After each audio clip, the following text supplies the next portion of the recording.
This is the box that I built for my final project for my Modern Art History class 213, showcasing John Frame.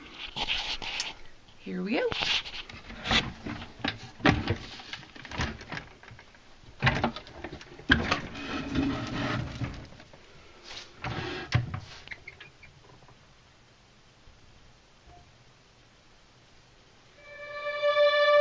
I'm a wood carver. I really almost always begin something with a carving of a head or a hand or a part of a torso or something like that.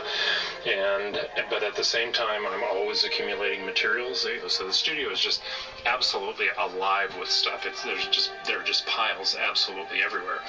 As I begin to focus in on a particular character, if it happens to go that way, then some of those objects kind of magnetically attach themselves to that character, so they begin to kind of migrate into that realm. Maybe it's a piece of fabric, a certain kind of look of something. Maybe it'll be an object that somehow gets associated with that character that sits close to it in a way in space. I spend a lot of time thinking about art, reading about art, not so much reading about art anymore, but reading, talking to people. I spend a lot of time in my head trying to make sure that I use my brain to the fullest extent that I can to make correct decisions about how I will go forward.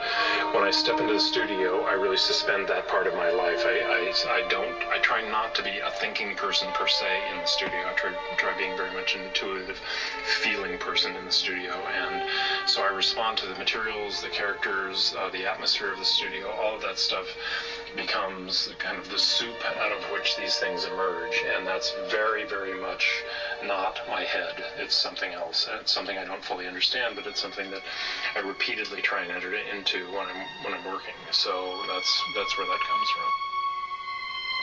There are mistakes when I drop something, for example, and it's broken, but there are no mistakes in the sense that that breakage becomes a part of the history of the piece, and when I repair it, the evidence of that repair, I repair them so that they're structurally sound, but I don't try and hide the repair. I try and make it beautiful as it can be, but that is, in fact, very much a part of the process. It's a sad world. It's complicated. There's so much damage to all of us, and the world itself is so damaged, and I think that what I'm getting to in the work is that sense of there's so much damage, but there's also so much potential still for beauty.